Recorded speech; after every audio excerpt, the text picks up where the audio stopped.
Bonjour tout le monde, contente d'être avec vous à nouveau. Alors aujourd'hui, mon sujet, quand ça veut pas, ça veut pas. Est-ce que vous avez déjà essayé d'être inspiré puis que ça ne marchait pas? Est-ce que vous avez déjà essayé de forcer l'inspiration?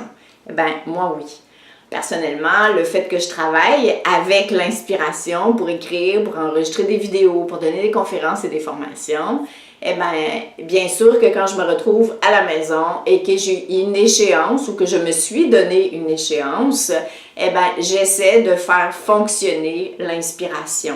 Alors, hier, par exemple, j'ai essayé d'enregistrer une vidéo. Pourtant, habituellement, j'ai la parole très facile. C'est pas le genre d'affaires que je reprends souvent, mais il n'y avait rien à faire. J'ai recommencé 4 fois. Je me suis pas fâchée, mais c'était complètement décousu, mon affaire. J'arrivais pas à retenir, j'arrivais pas à faire des liens entre les trucs. C'était pas spontané, ça avait l'air forcé.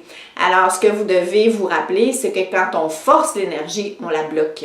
C'est quelque chose qu'on ne peut pas forcer. On peut juste créer la disposition intérieure qui va faire en sorte que ça va passer, ça va couler, l'inspiration, la créativité, la fluidité va revenir au rendez-vous. Alors, quels sont mes trucs que j'ai trouvés au fil des années, parce que ça m'a pris du temps avant d'intégrer ça. Ma tête était capable de le comprendre, mais dans la vraie vie, j'arrivais pas à l'intégrer. En plus, évidemment, quand je me donne un objectif, j'aime bien le réaliser. En plus, évidemment, les auto-saboteurs à ça, c'est quoi? C'est mon petit mental qui va me dire comment ça se fait, t'es pas capable de te concentrer, mon Dieu, t'es plus comme avant, t'as coup ta maladie d'Alzheimer, il se passe quelque chose, c'est pas normal. Faut que tu finisses ton livre avant la fin de l'été, t'as coup que tu n'y arrives pas, as-tu vu comment t'es pas inspiré aujourd'hui? En plus, tu fais rien, regarde-toi. Hein, depuis ce matin, t'es allé dans la nature, t'es allé te promener, tu t'es réjoui de la vie, de la belle température qu'on a ce temps-ci. Donc évidemment, le mental va essayer de récupérer le manque d'inspiration, le fait que ça coule pas, mais ça coule pas dans ce que moi j'ai décidé que je fais aujourd'hui. Alors il veut pas dire que c'est bloqué partout. Donc, les 3 choses que j'ai à vous suggérer pour composer avec le fait qu'on soit humain et que quand ça veut pas, ça veut pas. De 1, c'est de lâcher prise. Hein? Arrêtez de vouloir forcer l'énergie. Parce que même si j'essaie de forcer, non seulement que je ne serai pas inspirée, mais ce que je vais faire, ça va pas être touchant. Et puis en plus, ça va me prendre 3 fois plus, si c'est pas 4, 5, de temps que d'habitude. Je l'ai remarqué et je sais que c'est pas comme ça juste pour moi. Donc, lâcher ce petit mental chéri qui décide que quand je veux être inspirée, je dois être inspirée de la manière dont je l'ai décidé et au moment que j'ai décidé. Ça fonctionne pas comme ça.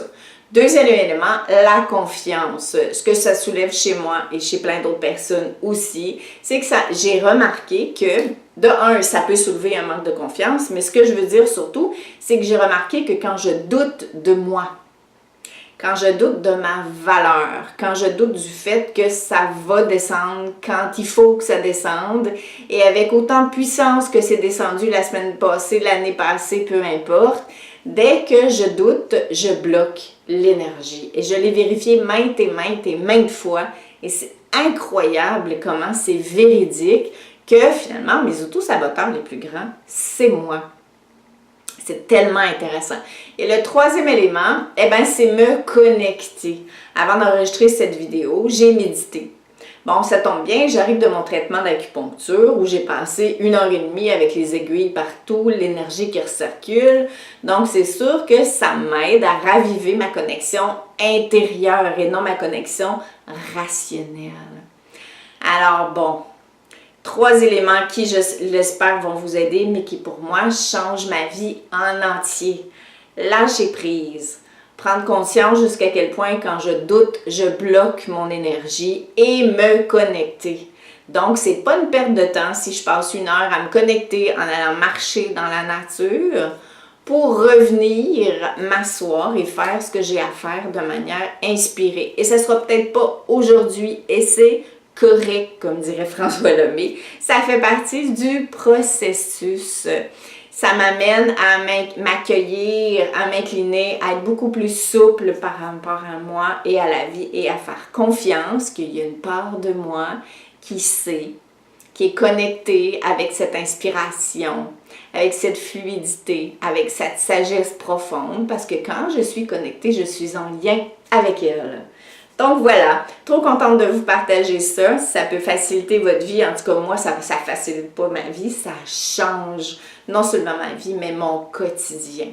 Donc, à la prochaine vidéo. Je vous embrasse. Bye!